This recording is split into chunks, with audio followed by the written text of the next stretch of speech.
Welcome to the ITSP Magazine Podcast Network. You're listening to a new episode of Off the Record, a student abroad podcast, where your host, Saman Fatima, will cover the lengths of what it means to be a student and faculty. Saman and her guests will explore how, why, and what students, especially international students, face when they move abroad to complete their undergrad, master's, or PhD. Knowledge is power, now more than ever.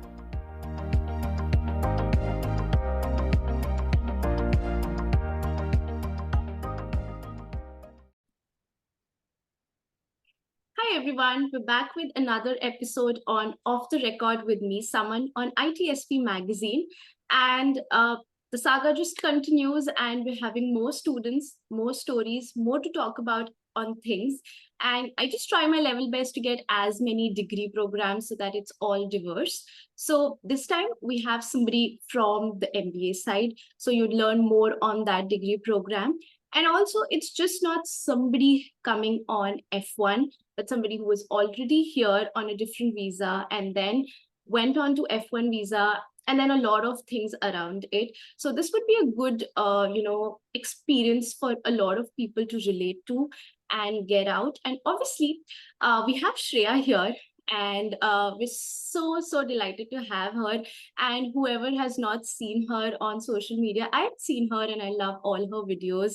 And that's really like helpful for a lot of folks. And I am really humbled that she came part of the podcast, and she'll talk about her experiences and a lot of other things as well. So stay tuned. And Shreya, over to you. Please introduce yourself to my audience and to talk about more about where are you right now and what visa are you on, what country you came from, which year you came from, all those things. Okay, perfect. That's a lot of things, and I would share it right away. Perfect. Hi, Saman. Firstly, thank you so much for having me and giving me a platform to share my story. Like you said, it is a little different than any international student because I came on an H4 visa, and then the story continued. So, hi everybody. My name is Shreya. I am from India.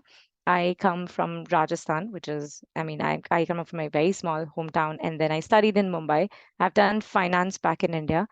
I came to US in 2015, so December 2015. Seems like an era. I can't do math, so I'm not going to do the numbers, but seems like an era for sure. I am a trailing spouse, and that's why she says that I was on a different visa, and then I came on an F1. So I was a trailing spouse. I was on H4. When I came, my husband didn't have his documents for green card, so I couldn't get my EAD. And because I couldn't get my EAD, I knew that there's no way I'm just going to sit at home forever. I took good 6 months to understand the culture, know the language, and everything that I needed to actually just not fit in, but understand that there's a big life change that has happened. I took that time, started preparing for my GMAT, absolutely did not score well, didn't want to give it again because I was like, I'm okay not studying anymore. But then when all of this was happening, my spouse decided to have another job and take up another job. So when I came, I was in LA for a year. He took up another job and we shifted to Seattle, and I'm so glad we did. I love Seattle a lot more. So right now I'm in Seattle and I've been here for over 7 years. And that's where my actual student journey of F1 started. I did my MBA from Seattle University. And so I started with an H4 in Seattle University, but then I shifted to F1 for multiple reasons, and we'll talk about that some and more. But then I shifted to F1 from in my second quarter. But that's who I am, and that's where I am right now. That's perfect. And that's one thing that I really love, that, we have a lot of ways that one can be an international student. It's not always that you come back from your home country and study something. It's maybe Mm. like, you're just chilling and it somehow just clicks you that let's get ahead with the degree program or anything of that sort. And that is one thing that we really wanted to touch base on. Maybe a lot of folks would not know about it. So Mm. everyone, yeah, like all ears here. So with our podcast starting, I just really wanted to understand, because you were here on an H4. Yeah. Is there any sort of motivation? Like, obviously, you took that 6 months to understand the country, the culture, and how Mm, things work here, and it's typically different from what we've seen back in India. So, what absolutely. really motivated you to move from H4 to F1? Because there is a lot of things that comes into picture, maybe finances, a lot of time Mm-hmm. management, and a lot of other things. So, how things got motivated towards the graduate studies? Yeah, I think that's a great question because even I was asking myself that when I was trying to switch visas, because of course there's a cost involved, there's a process involved, documentation. All of us have gone through the visa process, right? But so because I didn't have an EAD, I couldn't work on campus, and I really wanted to work on campus. One for the financial reason, and second for the exposure reason, because being an international student, you can't work anywhere else legally, correct? You can only work on campus, and I wanted to work on campus for again one. I can actually have conversation with people, get better at my communication skills, get better at knowing what all opportunities do I have, what's the culture basically in US for work, and then of course the stipend piece of it, because then you get some amount of money that you can either pull back in the household, you can keep it for your own expenses depending on how you or anybody who's providing that finances for you work together.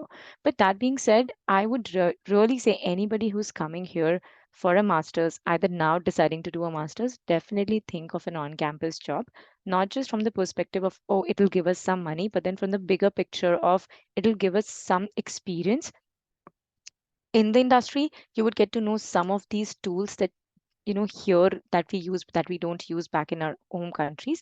And more than that, that'll just give you so much more confidence, because once you graduate, you would not say that I have no experience in US. You would probably say I do have experience, because whatever you're doing on campus, it's literally not just admin. There are a lot more things that you can do on campus.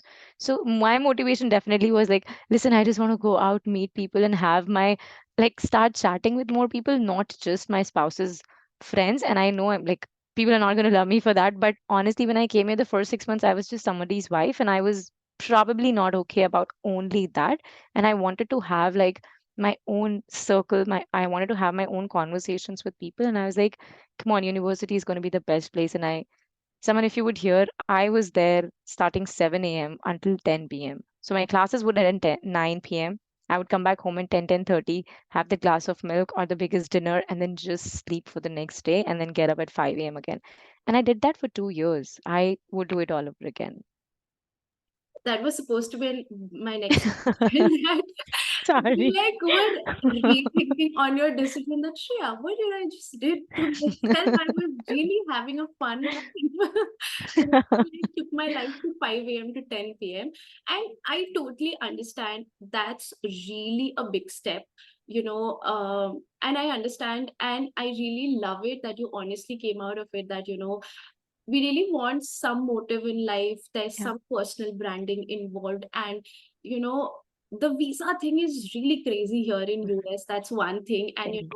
so there are foundations with every visa. Like I'm also on one, and we have to maintain that trail of work, trail Yeah, of things, so that we're not doing anything off the record.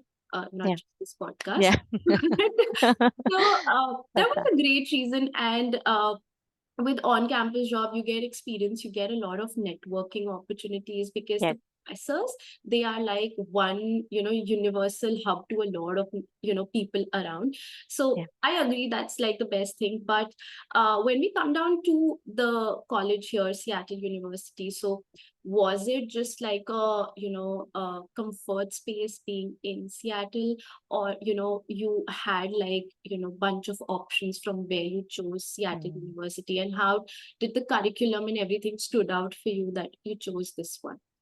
I think I love that question because I know a lot of us have difficulty choosing which university over why. A lot of us think about like weather, finances, and then we also think about like would we get jobs? Would that city provide the opportunities that we need after graduation? For me, the biggest reason was one, definitely my spouse was here, so I wanted to find something here in the area. We've had an arranged marriage, so we didn't want to do like long distance at all, and I don't think we were allowed to do it. But then second probably would be so there were two options that I had: Seattle University and University of Washington. University of Washington also has great ranking in business school. It was little I think it was burning my pockets a little more than I would wanted it to. And second, honestly, I've never been in US. I've never worked in US. I didn't know would I get that ROI or not. Now I think I would have got it, but I'm glad that I did Seattle University, because when I sat with the academic counselors, one, they were very welcoming. Second, they had like great community of like Asian students in general. Because for me, diversity really matters, because then in a class, when you're sitting, your opinions are taken into picture. They understand it's a global market, and the things are taught that ways. And third, very important thing, when I went to see the curriculum, they showed me something called emotional intelligence. Okay, so all of us actually, I mean, come on, all of us have been taught emotions. Nobody has been taught how intelligent you can be, how intellectual you can be with emotions as well, right?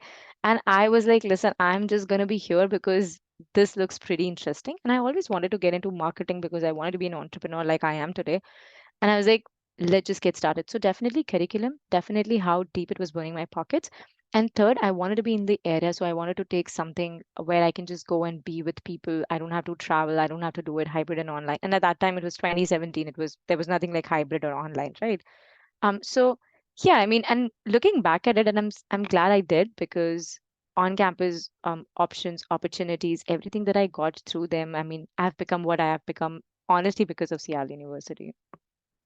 I totally can relate it because, it's just not the curriculum which stands out for you. It's a lot of other things as well.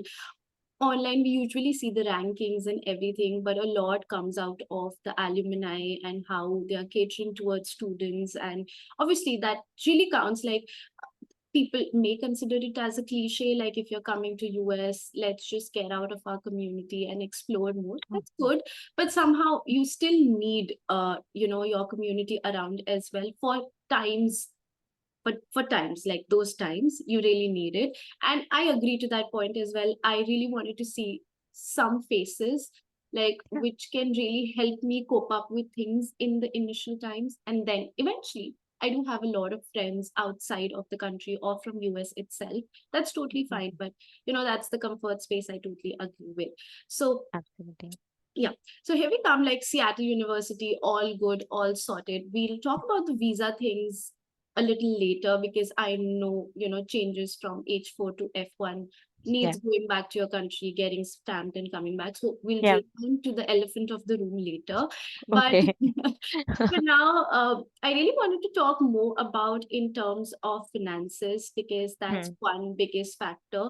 And I really wanted to like understand more if you Hmm. are on an H4, obviously, and you don't have any finances from before, in Yeah. US especially, but Yeah. how did you manage things to come on F1 and Hmm. you came on it on quarter 2?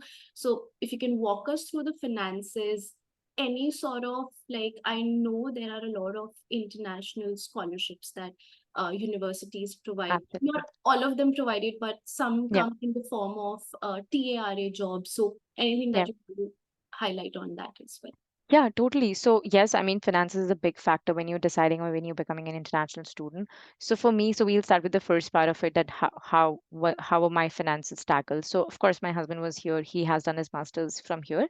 So, he was the one who was kind of financing my master's. So, we got into an agreement that you give me money for 2 years and then I would pay you in the very first year. I'm so glad I was able to do it. Of my first job, I was like, here is your money. We solid, we straight. But then, yeah, he financed it for me because both of us didn't want to ask it from the parents.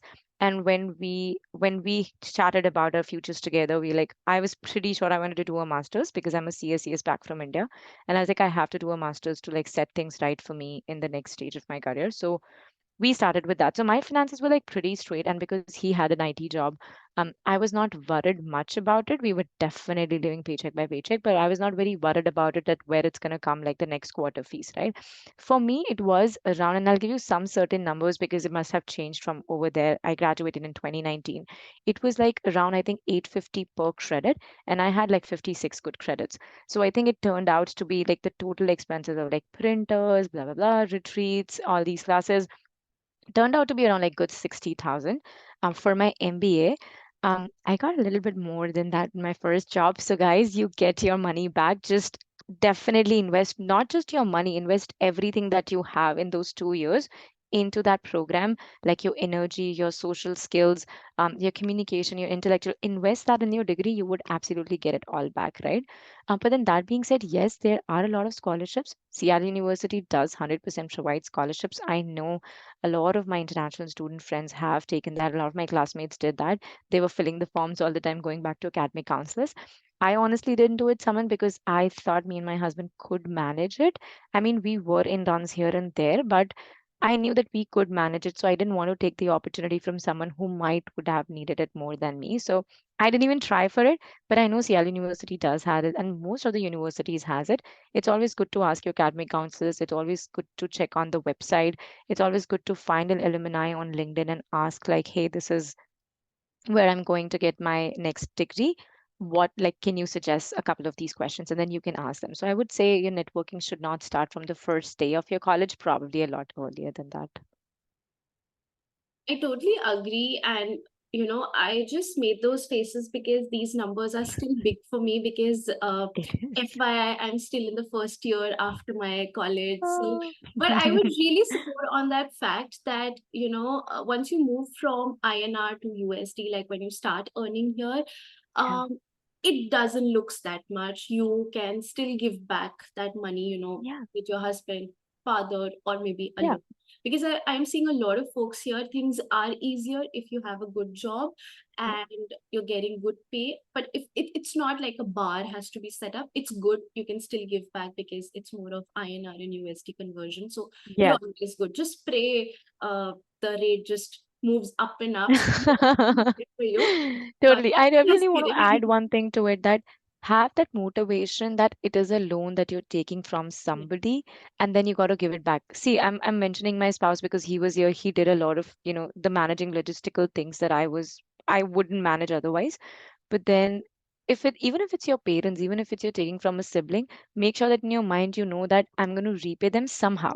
It can be a big trip, it can be anything, but you're just going to repay them, because that would give you the motivation to do a lot bigger than you would otherwise. I mean, And helped me a lot. it really feels you really independent because once I was in my graduate program, I was depending for that source of income from my Yeah. family. And, you always cut short on things like, okay, let's just cut short on things. Let's live like more of a, tight life. Yeah. Once Yeah. you're Yeah. done out earning, the world is out there and you can go as much crazy as you want. So, Yeah. Totally. that was there, like, but now I see and I really feel proud that, I'm giving back that money back. Yeah. So there is a sense of independence for you as well, and living here earning, so things are For sure. possible. Like, I'll just totally second that thing, that it's easy to give back. It is possible, and I've heard it from a lot of people that it's easier to be a trading spouse. It's very difficult to be an international student, and vice versa also. Okay, I've heard like international students saying, or like trading spouses saying that it's easier for you all, but it's honestly not easier for anybody, and it's not difficult for anybody. It's what circumstances you are in and how you react to it. It was difficult for me because I was a trading spouse and I was financially dependent on somebody else. It might be difficult for an international student because they don't know anything about it. They're absolutely landing on a plain ground, and there's nobody actually to give them a direction, right? So it's everybody has their challenges. So I mean, do not come with that thought that I'm going to be an international student, but then ground is easier for the other person. No, just look at your challenges and then take it from there. I know, like, there is always pros and cons. Like, for example, your better half was there and Yeah. he had seen the world, he had been a student once, so he was there to guide you. Okay, I understand for F1 students I did not have anyone, but somehow Mm-mm. life drifts off, and Yep. our challenges are different from what somebody on page 100%. 4 moving to F1 would feel. But challenges are everywhere, that's constant, but it may Totally. differ from time to time. So Totally. I know you talked about the finances, and that was like a lot because, for normal master's degree, it's basically like close to 33 credits. Yeah. 36 credits, I was just giving a deep thought. I cannot do it that much. But yeah, that's fair also. Like, the cost that I see, 850, I think Yeah. so it's fair there. I Yeah. know this would have changed by the time, but It has already. please. Yeah. I checked the website, like it had already changed, and I'm so glad that I'm done with it. I don't have to pay about it anymore. Yeah. So, I just wanted to touch base on the point, like, were there any sorts of, the on-campus job that you did? So it was more of like a teaching assistant or a research Mm. assistant, or you were more on the administrative side? Just wanting to understand more on that. Yeah, this is a great question. And I'm glad you touched upon that because I had a thought when I was talking about it. So definitely try finding an on-campus job which is related to your work, which is closer to the people that you would want to generally network with. And third thing, which is going to help you build that skill that you might need once you graduate, right? And I picked all of these three things up and took a job as a graduate assistant at the graduate academic counselor's office, graduate academic counselor's office, because then I wanted to speak with the incoming students about what challenges do they have and wanted to like speak with them so that I can actually share some knowledge, my experiences. Because again, I knew a little bit more because I was in the second quarter. And as they come speak with me, I really want to speak to you all and share everything that I have, but which I've learned. That being said, I was a coach back in India. So I wanted to continue doing that here as well, right? I just didn't know in which direction.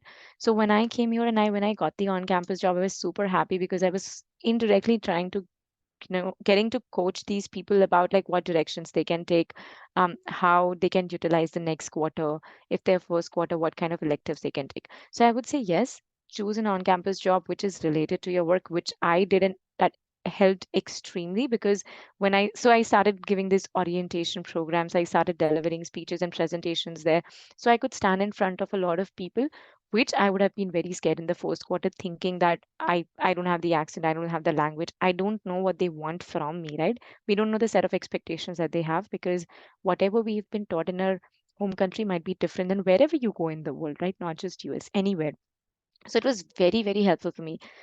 All the bosses that I still call them bosses, they don't like that, but all the bosses that I had during that 1.5 years, we're still in contact. They are fantastic networks to me. They have given me recommendations or nominations to be nominated in an alumni award. So I'm just saying that once you get into that groove of doing what you love doing, everything else just gets in the place automatically. So find a job that's related to your work, that's going to be related to your work after graduation, which is extremely helpful. That's I totally agree. And things were a little derailed for me when I joined college and I got Yeah. a job. Like, I'll give a story. Like, I was the teaching assistant, and I used to grade the assignments and the exams and everything.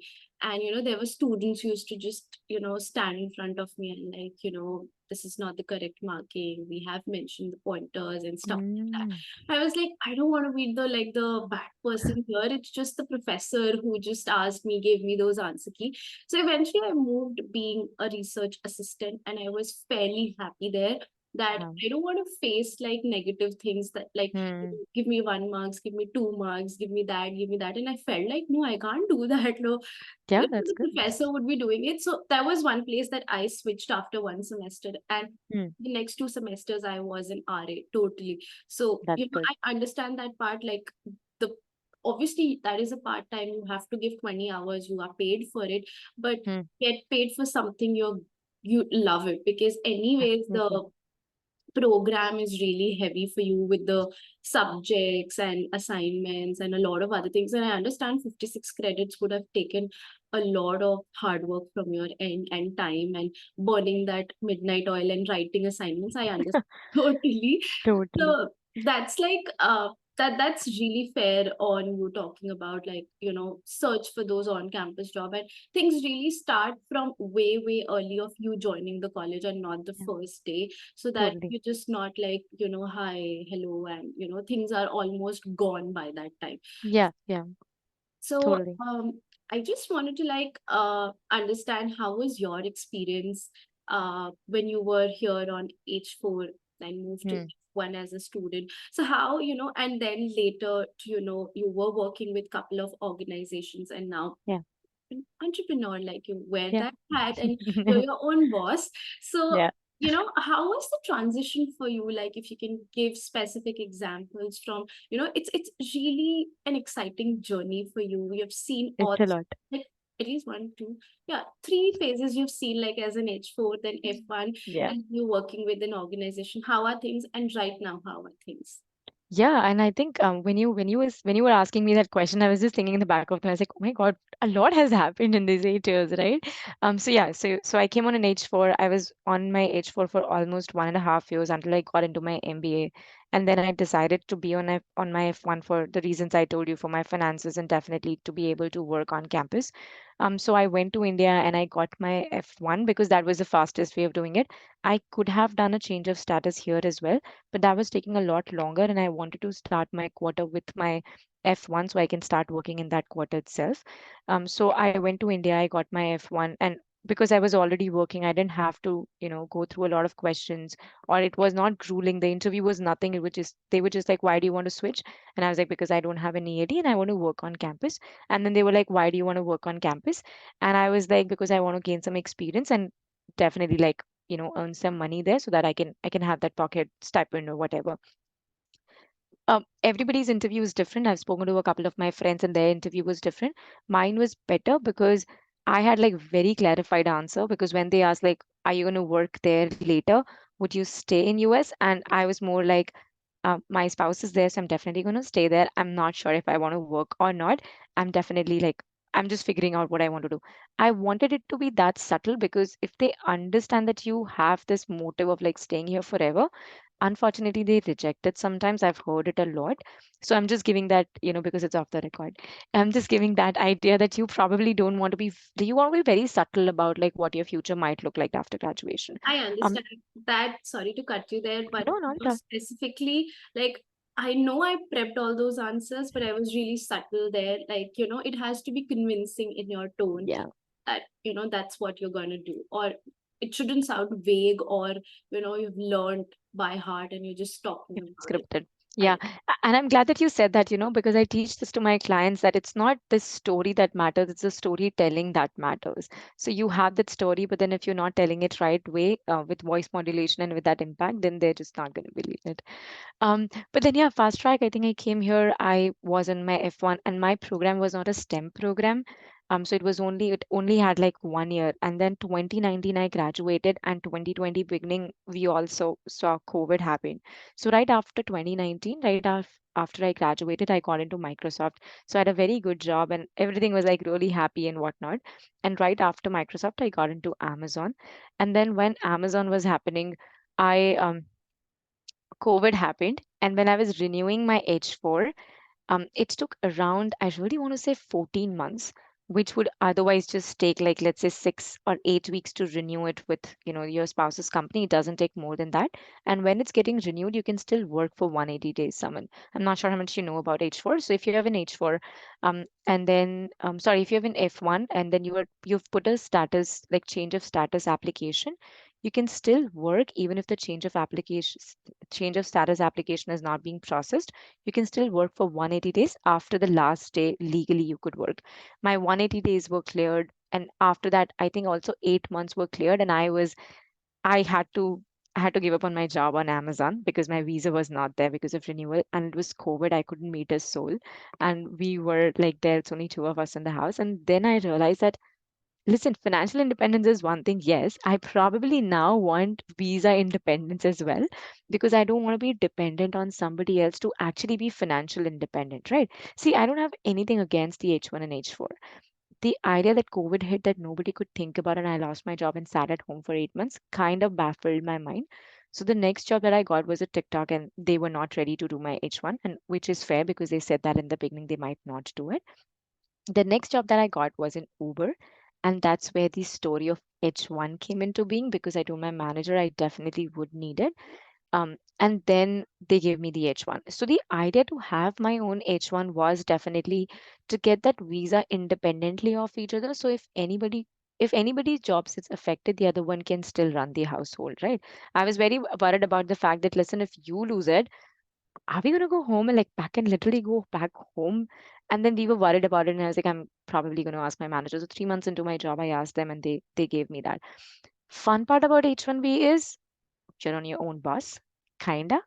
You don't have to be dependent on someone else's visa. You're not worried about it. But then unfortunate thing is I couldn't do what I was doing as my entrepreneurship thing. Whatever side business I have related to my coaching, I couldn't earn that, right? So that kind of was a little itchy in my heart, that So H1 and H4 is like H4, you can, for anybody who doesn't know, H4 is with your EAD, you can work, you can have multiple incomes, and you're not sought to like one employer. Even if you're employed at a corporate, you can still have other incomes legally. You don't have to worry about that.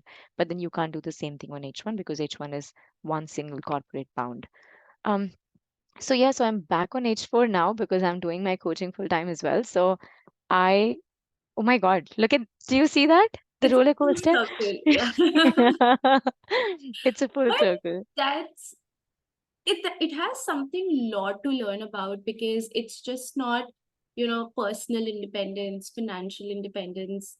We talked about visa independence, Yeah, lot of things that you experienced, and it is something I'm pretty sure a lot of folks would be experiencing it, yeah, like spouses, or maybe others who come up here on dependent visa, and yeah, you're really bound by the visa, that firstly you're dependent, then if you want to switch, to getting a job, getting the EAD, then putting up yourself on H1B, and then yeah, again with that H1B you have to stick to one employer, and nothing yeah, has to be on the other sides. So there's a lot that you experienced, and I really love yeah. it. Like, I'm sorry I'm saying, but I really Thank you. loved it. It's like a Thank you. good roller coaster ride, but it's fun. Like, totally, it's fun that Yeah, you saw every phase of the life with every visa opportunity, yeah. There you and you go. then chose, okay, I'll go with this one. This is now working for me. I mean, I wanted, see, the idea for any of us who are here, someone is to build that career and that life, right? Nobody is living away from their land, from their family, just for like fun, right? All of us are living here for opportunities and the exposure that we get, the independence, the quality of life that we get. And nobody would deny that. I know that. But I wanted to take it a notch up and understand that do I have a saying and a choice in it? I didn't have a choice when I was in H4, right? But then I was like, I have a choice now to get an H1. Right now, also I have a choice if I want to get on an H1 and go into a corporate, I can go it because my H1 is picked forever. I can anytime go back to it. But when I was thinking of H4, I was honestly thinking, see, I have this resources, right? I know how to coach people. I have gone through all of these things. Why am I not doing it? Just because of one thing, which is visa, right? So earlier I was scared about it for multiple reasons. COVID happened. I wanted that visa independence, but I came back to it because I knew I had something bigger to offer. So I think my visa independence somehow was a little lesser in value than what I have to offer in coaching. I was like, I'm going to take that risk, get back to H4 for a year and a half, see if I can have that six-figure business, and if I can have that, then it's going to be H4, and then I'm just going to get on my business visa. I'll be solid. I totally agree, because visa is always the biggest factor. You need to check up all sorts of requirements that could Yeah, work on that visa, and then you lead your life onto that, and then yeah, obviously collection of papers, collection of things, collection of lot. records. Till the time you die, you have to maintain that file for yourself. So I Yeah, totally agree. Like, it's everywhere, be it H4, be it H1B, be it F1. You're tied to those particular features, I would say. everything. Yeah, everything. I joke sometimes about that with my family that my memory file is a lot smaller than my visa file. My visa file is this big and my memory file is only this much.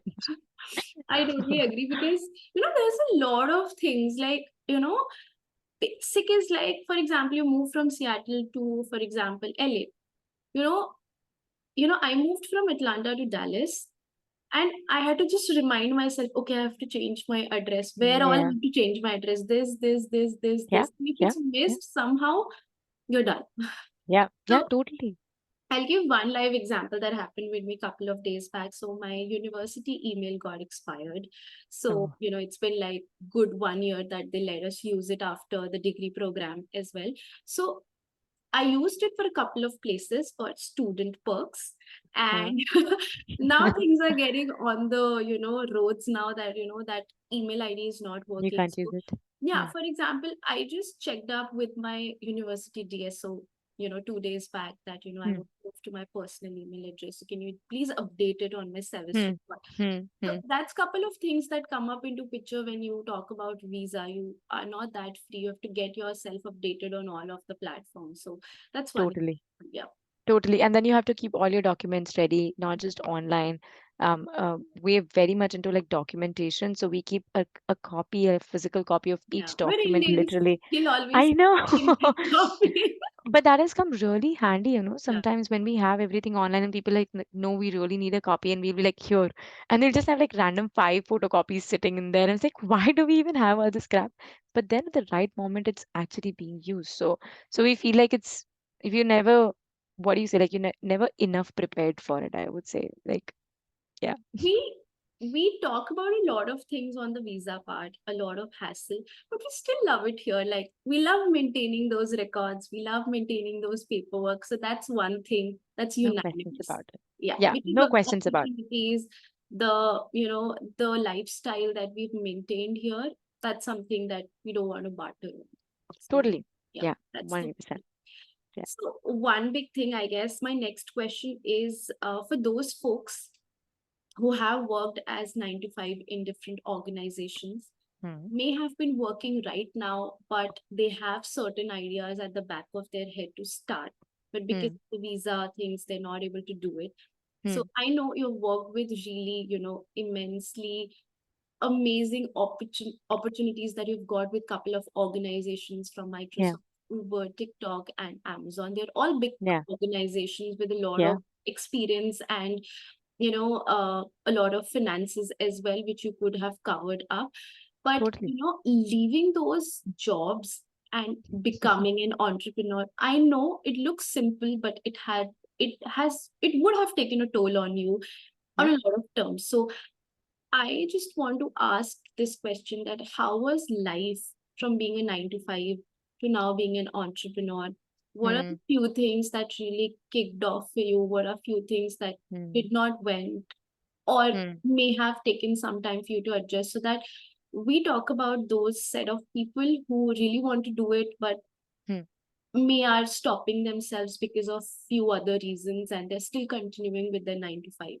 Totally. Yeah, no, I think that's a great question because when I was trying to explore and have these conversations, I wish, there was like off the record with someone and I could have come and heard your podcast. But I would say, first thing, if you're trying to beat that nine, like not beat it, but then trying to switch from the 9 to 5 to a entrepreneurship, I would probably say figure out, test the waters. That means start doing something after 5. So I started doing it 6 to 9 in the evening and then morning before 9. So I would do 5 a.m. to 8 a.m. All my client calls would happen, and then 6 p.m. to 9 p.m. because I sleep very early, so 9 p.m. is my deadline. So I would do these 6 hours every day on my coaching business. Either it's social media, making those reels, creating those posts on LinkedIn, speaking to the clients, taking their sessions, being out there in the networking event, all of those things. That was my idea of doing a little bit of market research. One, do I have the scope? Second, do I have the skills that they need me to? And then do I have those skills that would give me that 9 to 5 wala, just that paycheck kind of. And third, and the most important thing, what is stopping you? Like you need to sit and figure out what is stopping you. For me, it was that comfort. That, see, I go 9 to 5, I have a structured meeting, somebody's telling me what to do, I'm doing that, my paycheck is coming home. Why do I need extra stress, right? That was me for like good 6 months. I was like, listen, do I really want to do this? It just takes a lot of courage to actually say that. I can't say that because I know I'm into that comfort zone. Like, not comfort zone, but this is something like we're not demeaning 9 to 5 here, but it's like more of like, somebody who really wants a change. Yeah. Maybe like people like me are really good with 9 to 5 and we're able to do our Yeah. volunteering experiences after that. But there are times when you have that passion, like you have it, and you really want to like just not limit it to 6 hours. Like I want to do it for like I do it for my job for 8 to 9 hours. Like I Yeah, want to give like totally. undivided attention to it and just not during my off work hours. But Absolutely. Absolutely. And I would kind of correct you there. Once you don't have a 9 to 5, it's not going to be 8 to 9 hours. It's definitely going to be 24 hours. You would breathe in, you would wake up and you'll be like, oh, that client. Oh, that person. Like I wake up so the thing I didn't like about myself earlier was like, oh, I use so much phone, right? I was like, oh, I literally have a book which is called Break Up with Your Phone. Okay. And I read it I have it in my hand and I'm like scrolling on my phone. I was like, yeah, there is no breakup happening. But it's going to be 24 hours for you, right? So be prepared for someone who's trying to switch. I would say first, definitely do all these market research, figure out, test the waters, see if there is a scope. But second is mindset preparation. That means you're ready for challenges, you're ready to fail. More important, you are ready to be literally nobody and then be somebody. See, in 9 to 5, you're somebody. I was a recruiter. I was literally somebody. People would want me. People would find me for meetings. People would want Shreya to do something, right? Once you are off that 9 to 5, the next day you have nothing on your calendar, almost nothing. Second, nobody is asking you to do something, so there's zero accountability. You're going to be your own accountability partner. And third, and the most important thing, you need to be ready to face the challenge that not everything is going to work out. And you would not have any teammate, any resources to actually lean onto, especially in the beginning. I now have teammate, I have a social media person, I have a LinkedIn person who actually looks after it, and then they look after the digital media and all of that as well. And I'm like, I'm going to sit and do this. But in the beginning, there is literally nobody, right? So you got to be ready for it. And now, what will make that ready for you? One, that idea. So, of course, sit with whosoever you need to sit with and discuss that idea. I sat with my spouse, right? My family still doesn't know about it. I sat with my spouse. Sh- that reminds me, I can't share this with them. But then I sat with my spouse and we spoke about it. And then if you are with your parents, sit with them and make them understand that why you would do this, and then for that you need to have the whatever market research you did in the last couple of months by doing it part time. And then this is what I see, I really want to give it a try. I make sure that you have some savings for the next 6 months, because life is very, very uncertain. You don't know what would happen. So I have a saving for a year when I started, because I was like, if something doesn't work out, I can live happily for a year and then probably pack That's bag and that's then the best. I really would love to clap for it that, those things are, I guess, really important. And this is like a very big step. Like, yeah, it's not like you can go back to your previous life and, be part of 9 to 5. There are things that you crossed, visa things and a lot of other things. And now you took up all those experiences and using it. But yeah, you're your own motivator, everything. And I'm so glad that you started up as one. Now you are a team yeah, of 3 or 4 yeah, folks, and yeah. including your spouse as usual. Yeah. So, that's like a big achievement. And obviously, I don't know if anyone has not seen your videos or been not part of your broadcast channel, but it's really great. Like, there is a Thank lot you. of important information, and that's really important. Like, I guess at my time last year, there weren't such videos, or, Hmm. maybe I did not explore more. Hmm. But this is something that's really important, where people talk about things, talk about Yeah, experiences, and this can actually be a stepping stone for others. And you totally. being from the recruitment background, and then you did your masters in, you know, uh, business administration. So all those things really like help folks and build up, and obviously the US culture with all those Yeah, different programs, what all you're taught there, and then you can implement the same here in the country. So absolutely. coming back to the next part is more of, I know you were a recruiter and you Hmm. had, reviewed a lot of resumes, cover Hmm. letters, a lot of difficult conversation with people, and a Yeah, lot of other things, and a lot of, useless messages coming on LinkedIn, people connecting without any context.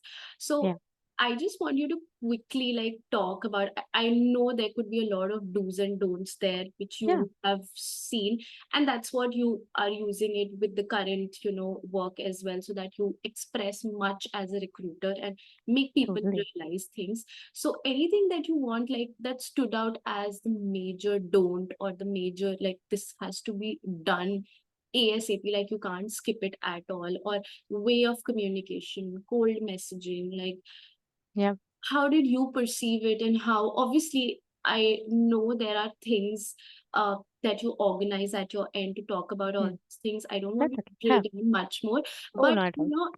in concise, where we can talk about few things. Yeah, absolutely. And then, yeah, I talk about these in my services, of course, but I'm glad that we can talk about it here as well. So first of all, we'll start a little bit with the international students coming in. I would definitely say that do not underestimate the power of LinkedIn and networking online or offline. I mean, write it down somewhere, anywhere. Like I have weird sticky notes here on my laptop and on my screen, and the first things that I say is like networking. Like it's literally written in the caps, because that's the most important thing. And wherever you're coming from, a lot of countries do not have that presence of LinkedIn or social medias, for professional social medias, right? You want to be a part of it for whatever reasons. Either you're just talking people, you're engaging with them, you're creating content, you're reaching out, whatever you're trying to do, just be out there. That's one. That's a must have for anybody who's trying to do a master's here. Second would definitely be that have that online presence. That means like if I land on your profile, someone, or if I actually come and speak with you, create that presence of yourself. So either have that online presence, that means your profile is updated. When I look at it, I don't have to have a conversation with you and ask, what do you do exactly, right? I should not be asking you that. Your summary and your work experience should be saying that. But if you meet me offline and if I say, hey, someone, what do you do? You should not be like, oh, and then you're speaking after 5 seconds because you don't know what to say, right? Have a very semi professional elevator pitch ready for every conversation once you're here. Very basics question that you would get as an international student: what did you do back in India, or what did you back in your country? And then second would definitely be, why are you doing your masters here? Like what brings you to US, right? Or what brings you to this degree? These are the very basic questions. If you don't have, like, you should have that in your back pocket is what I would say. Because as much as you think that I'm doing a degree, what else do you all need? We need that in you. Literally, not a degree on paper, a literal degree in you and in your brain. If you don't have that, I'm not sure as a recruiter if I would understand. And that's, again, it's a very early stage which is coming in. But then even a recruiter, I would look at your LinkedIn and I would see, and I do find candidates through LinkedIn as well if I don't find their resumes. I mean, their LinkedIn is their resume. So I would say LinkedIn, yes, networking, yes. Your job search starts from day one of your university, not last day. Yeah. So, there are a lot of features like I have been using LinkedIn from India. But the way I used it here in the States, it was really different. Like, okay, at that time, I was just looking out maybe, for different posts. I attended a couple of events, so I put up that. So when I look back to those posts and to the ones that I do right now, it's like this is the difference. Like I'm really like, I don't want to like put them as my posts anymore. I want to remove them totally. So, you understand what are the few keywords that you want to talk about. You want to go ahead with, you know, what links you're mentioning, what are the hashtags that you're using. And then there is a way, obviously, to find people on LinkedIn, you know, and LinkedIn has also matured in its ways where you know who is hiring, there is a headline, and a lot of these things have changed that has helped me actually. And I'm like a full-time like fan of LinkedIn. I use it day in day out. So I understand the importance of networking, being a student myself, and I'm no longer a student right now, but I still connect with a lot of folks. And that's one thing that keeps me going, that okay, I am in a new city now in Dallas. Let's just connect to a lot of folks in Dallas. Let's just see what are the different events going on, the local events that I can attend. And similarly, you may have done it for Seattle as well. So I have been to one event where I wasn't able to talk much. Like, there was some sort of fear that if I'd say anything, that would be all trash. So let's just explore, see how things are working on, and then eventually you get yourself accustomed. Okay, then you get to know that okay, these set of questions would anyways come from everyone. That what do you do, where do you work, okay, this that, and then you understand, okay, you have to come up with fun questions a bit. You need to watch some weekend matches, have some context about it. I've had those conversations during interviews as well, like when Atlanta usually has like the baseball match or any other match, Hmm. usually ask me in the interviews, and I used to be prepped up with it, and this is somehow you gain some interest in the Yeah. weekend activities and talk about it. So yeah, those are the things that you'll not I understand that you'll not understand on the day one. Like you mentioned, it takes time for you to get past it and Yeah. get it inside you that, okay, you have to do like this. Correct, correct. And honestly, and that's for everybody, someone, because we have gone through it, right? So now we know that the experience is not difficult to learn something new for the weekends. I would definitely say for anybody who's new, it would sound very intimidating at the beginning because you would probably not understand any sports or any conversations that people here are having. um, but the idea is not to learn everything that they're saying, but then the idea is to engage with what they're saying. Even if they're engaging, and you can go and be like, "That's interesting. I've never seen a match. Would you know when's the next one happening? And I can probably learn something, and then maybe we can watch it together." That's a way to approach it. You don't have to sit and do your homework and watch Google and or like learn from Google, watch a match, and then go and have a conversation. That's the way you engage with somebody when they're saying something, and if you don't know about it, you can just go and be like, "Oh, that's interesting. I've never heard. Would you care to elaborate more? Or I would love to know more about it. Where do I watch it? Tell me." So idea is to engage, have conversations. And because we're talking about networking, I really want to say this. I have an ebook on networking. People should check that. It's a 50-page ebook. I made that in a month because I wanted everything out there that worked out really well for me.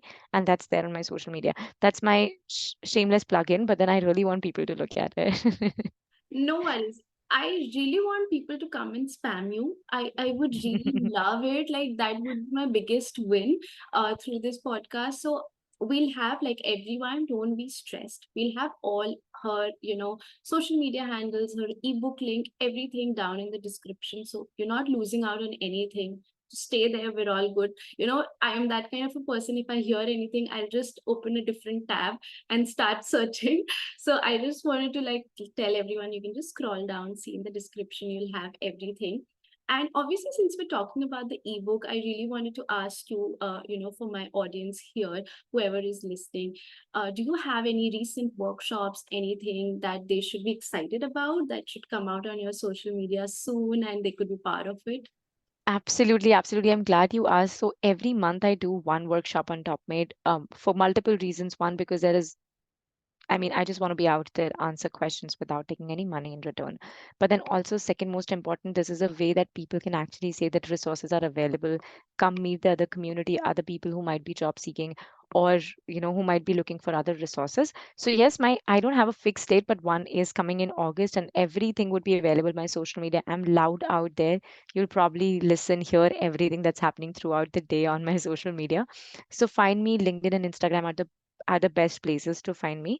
And all my workshops, because we didn't say that specifically, so I really want to say that all my workshops are related with job search and personal development, like professional development in general, which is like confidence communication. But then the bigger pieces are resume, LinkedIn optimization, and interview. I do a lot of mock interviews, and because the market is hot right now, we've been doing a lot already. So I would say check out my profiles if you are anywhere in that space. I would love to have a lot of folks there, and a workshop is a really great thing where you talk about a lot of things. And currently we really need a lot of help with folks where they want to understand more on the resume reviews. you know Fortnightly I get a lot of like resumes from my juniors or people Mm. on the LinkedIn. They want me to correct few things, and I do that, like, but still coming down from a coach who knows the best, and you do have that background of recruitment as well, and you Yeah. would know what things work and what not. I am still on that side that why my 100 resumes got rejected on those organizations. I am still that person who would not know much. And Yeah. I would really want to stress here to all the audience who is listening right now or watching us on any of the platform that, just scroll down, see the description, see her social media handles. There are loads and loads of videos because I'm more of a video person. Fine. Yeah. So, I really understand more with all those things. So, just check it out, watch one or two, see how it just relates with your life. If you need any sort of help, the Topmate link would also be there. Schedule some time, have a conversation. I've had a conversation with her. She's really easy to talk to, nothing Thank to you. worry about that. It's more of a professional setup, but it's not like that. So, it's always good to take help. And if somebody is offering it so open handedly, just go for it. Like, I would really say go for it and take that help. And rest, you'll see all her handles down, the ebook, the top mate link, all the social media handles where she's active. And, probably she's here for a bigger cause to help everyone, and I would really want you to take that help so that she could spread that everywhere. So Absolutely. yeah, and Thank you. I'm Thank you really for excited for that August workshopping as well. I'm excited for it as well, and thank you so much. I mean, everything that you said, I couldn't have said that better. So thank you so much for promoting it the way that I want, because I definitely want to be that person that looks like a North Star for people who have no idea Mhm. that what do we do next from here? Like, whom do we speak with so we have some clarity? Because I faced that when I came here and I was absolutely in dark. And then I was like, okay, I'm going to be that person for everybody.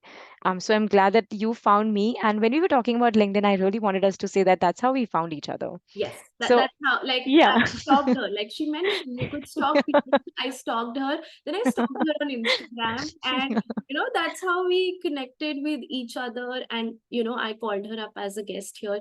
And one thing that I wanted to also talk about is cherry on the top is, we are international students. Like Shreya has been on H4 and then F1 and now, H4 again. So there's a lot to actually talk about. Everyone has question. I can't agree to that fact that nobody would have questions on these Yeah. visa.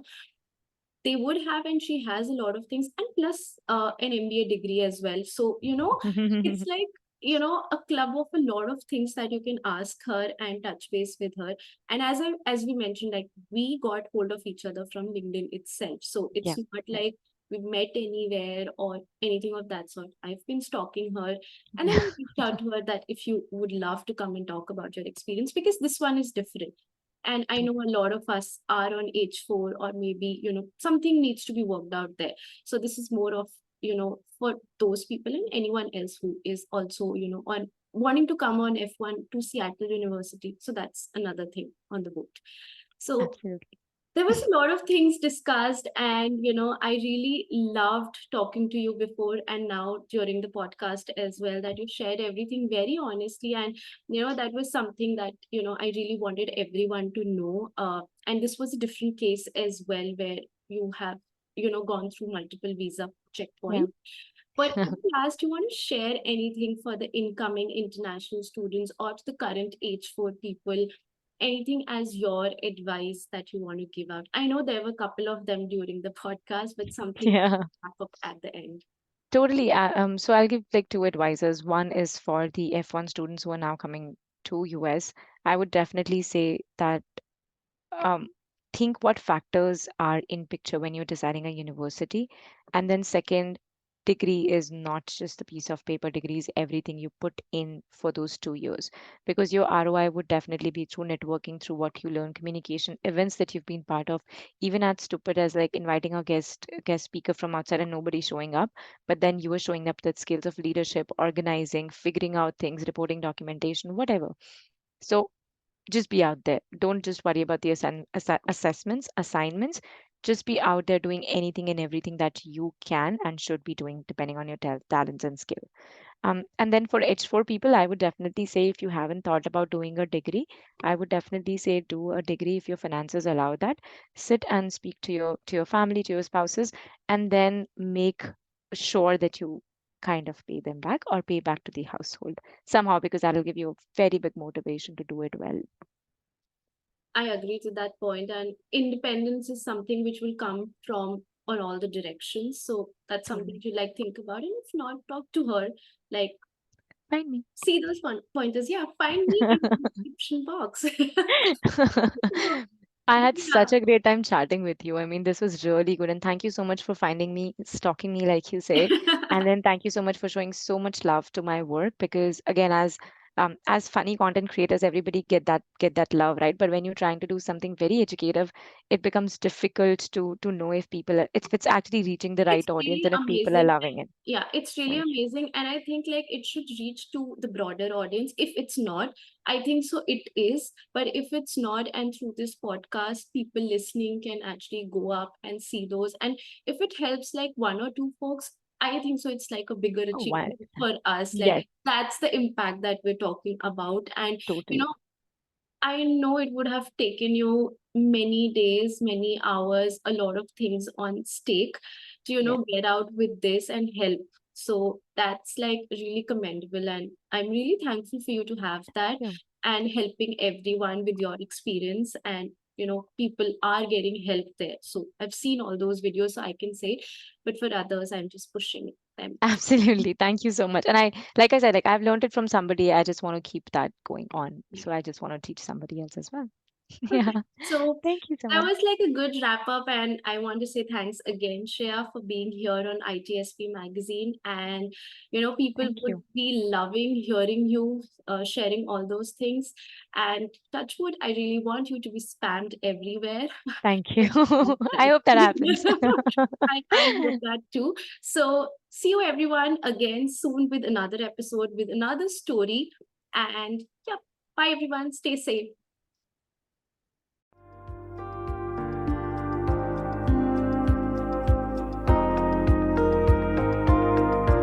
We hope you enjoyed this episode of Off the Record, a student abroad podcast with Saman Fatima, part of the ITSP Magazine podcast network. If you learned something new and this conversation made you think, then add this show to your favorite podcast player, subscribe to the ITSP Magazine YouTube channel, and share the ITSP Magazine podcast network with your friends, family, and colleagues. If you represent a company and wish to connect your brand to our conversations and our audience, visit itspmagazine.com to learn how to sponsor one or more of our podcast channels. We hope you will come back for more stories and follow us on our journey.